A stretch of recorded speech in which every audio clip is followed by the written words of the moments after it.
Hello everyone, Muckluck Douglas Bartholomew Reginald Esquire the Fourth here, and this is a guide to the basics of playing a well-made Necro PvP build. I'm a fan of well mechanics and was inspired by a viewer from the stream who uses a well-heavy PvP build to try my own take on it. I climbed up to Gold 3 with this build, so it can at least get you that far. As always, my goal was to take a mechanic that I thought was fun and see how far I could push it and show you the results. I am not claiming this to be the best way to play, or that this will change the top tier meta. First, I'll go over my recommended starter build along with some alternative choices, then show you the playstyle and some tips and tricks with clips of the build in action. If you want to skip ahead, timestamps can be found down below as always. Let's get started. Specializations and traits. Blood. Ritual of Life. Creates a lesser well of blood when reviving an ally. Wells of blood revive allies every pulse. This means the moment you start to revive someone, it immediately slams a well down on the two of you, doing a large self-heal, AoE healing per second, and 4% revive per second from the well on top of your own revive attempts. If the situation is available, you can use your own Well of Blood heal skill, then start the revive to drop the lesser Well of Blood so that they are getting revived by you plus 2 wells at once. The well's AoE healing per second can also help you withstand enemy cleave attempts in some cases. Vampiric Presence adds a bit of damage to everything you do and heals you for a portion of that damage. Also affects allies within 600 units. Vampiric Rituals. Wells gain reduced recharge time. They now grant protection to allies when cast and siphon health with every pulse. This also reduces the cooldown of the Ritual of Life trait. This adds a measure of sturdiness to the build as all of your wells now lifesteal to heal you and grant protection. Soul Reaping. Soul Marks. The staff talent makes marks, which is 4 of your staff skills, unblockable, and they generate life force when triggered. This makes your staff 5, the fear, and staff 4, which is condition removal, much more reliable, as well as 2 and 3 becoming useful for long-range poke to build up life force. Fear of Death. Doubles the duration of your fears and causes them to generate substantial life force. Death Perception. Gain increased critical strike chance, 33%, and ferocity in Shroud. This makes your Shroud 1 and 4 skills hit much harder when you are using a power build. Foot in the Grave is an alternative choice for this third option, making your Shroud skill become a stun break and gives 1 stability, it's not much but it helps, for 3.5 seconds after shrouding. If you feel the 2 stun breaks in this build aren't enough, take this talent for a third one. Spite. Spiteful Talisman. 10% more damage to foes with no boons and faster recharge of axe and focus skills, which help take their boons off. Dread. Fearing someone puts 10 stacks of vulnerability on them, and you do 33% more damage to feared foes. This means fearing someone who didn't have vulnerability at all and immediately doing a burst move like Axe 2, Lich Form 1 and 2, or Shroud 4 will do upwards of 43% more damage. Close to Death. Do 20% more damage to foes that are under half health. A very simple option. Helps kill people. Spiteful Spirit. Alternative choice for Close to Death. When you shroud near enemies, you gain retaliation for each enemy near you, you do minor damage to them, you cripple them, you convert 2 boons on enemies into conditions, with an additional 2 boons converted if they are under half health. A fantastic list to be sure, but it does require shrouding within 600 units of the enemy team. Skills. Well of Blood. With the blood talents we chose, this self-heals us, emits healing per second, emits revival per second, puts protection on allies, does damage to enemies, and heals us more for the damage it does. Spectral Walk. We want an oh crap button. Spectral Walk and Summon Fleshworm are both good choices. They are both a stun break. If you haven't used Fleshworm before, this second part of the ability is a stun break. However, Spectral Walk also removes up to 5 conditions from you, so I favor it.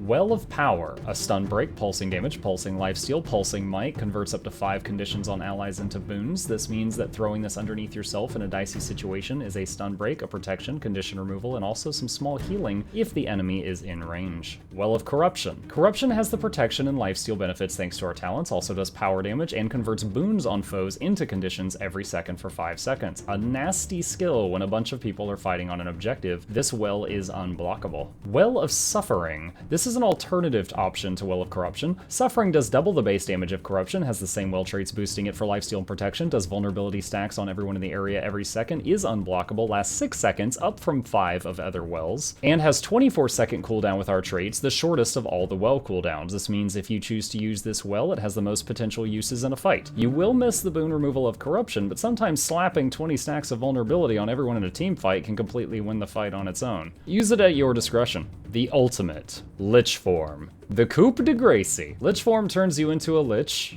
Duh. For 20 seconds. Gives some life force when it wears off, gives 1 stability every 3.5 seconds it's active. Lich Form Crash Course. The 1 button shoots a bolt that hits really hard. The 2 button fires a cripple/vulnerability bolt at a nearby random target, which you can spam smash this button while doing other things, and it still works. 3 summons a wave of fear. If you click 3 again while the wave is out, you teleport to the wave. Summon Madness summons a swarm of minions to fight for you. They explode if not killed when their timer runs out. Siphon life from nearby enemies, doing damage to them, healing you, and giving you vitality for each hit, which increases your Lich health pool. Unblockable.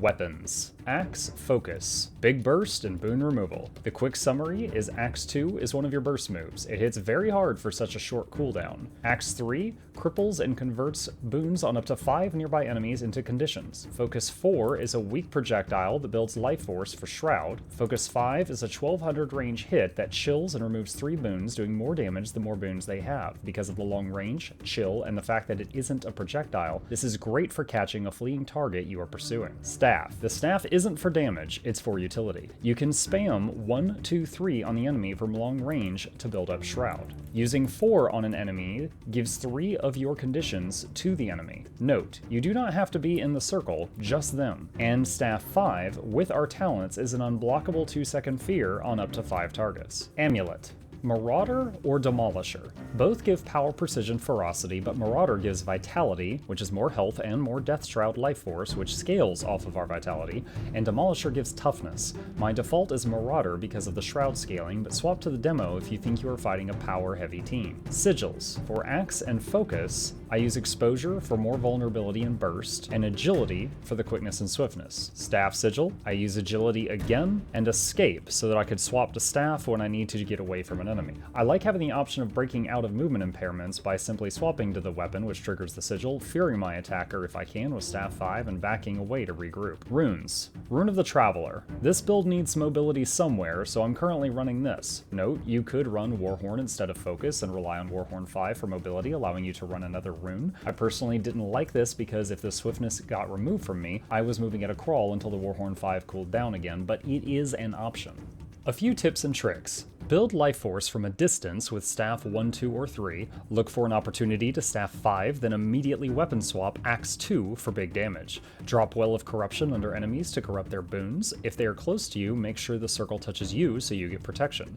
Well of Power under allies that are fighting enemies to convert their conditions to boons, protection, and damage foes. If no one is focusing you in a team fight, throw the wells down and hit that Lich form. In Lich form, use 5 when in range to tether enemies, 4 can step behind a pillar or precast this from a safe spot before dropping into the fray, then spam 1 and 2. Look for a chance to fire Lich 3, which is a 4-second long fear with our talents, and then keep spamming 1 and 2. If they turn their attention to you, you can go straight from Lich form to Shroud for some survivability. You do not have to go to your vulnerable state between those two forms. If you see an ally down, remember that you have 2 blood wells that might be able to save them, and if the enemy doesn't have either A, multiple interrupts, or B, big burst still available to stop you, you can get that revive. Run in, throw down your heal skill blood well if you choose to on you plus the down target, then start the revive, which will trigger the second blood well. Both will be damaging the nearby enemies because of Vampiric Ritual's trait, and reviving because of the Ritual of Life. Shroud 1 and Lich 1 are piercing. They will hit enemies in a line. Very useful when a downed enemy is getting revived, just position yourself to hit both at once.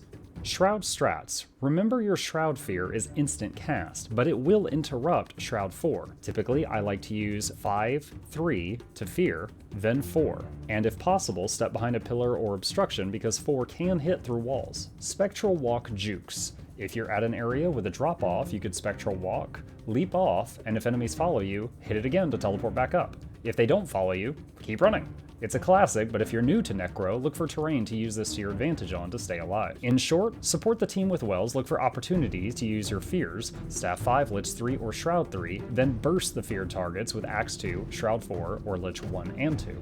Here's a clip where one of my allies goes down right as I go Lich form. I know I can't revive him under pressure, so I try to burst down the lowest health opponent to rally him. With some crits and luck I am successful, then proceed to kill 3 people. Originally, I saw Wistful Dragon play his Well Necro while we were grouped and wanted to try it out, but I made some changes for my own enjoyment, and this was the result. After playing Ranger for so long, not having to deal with Reflex and having the means to remove enemy boons for a while was a great experience. Reviving allies in the mess of battle is an amazing feeling, and Lich form is an absolute blast when it works out. As I said in the beginning, I did this to see how far I could push Well mechanics because I enjoy them, and we got to high gold 3 before I started to struggle against top-tiered players. I hope some of you find it fun, and if you have any questions, I'm online on Twitch every night after 9 PM EST, and I do love chatting. Click the subscribe button if you want to see the next video, and I hope you enjoyed this well-made guide.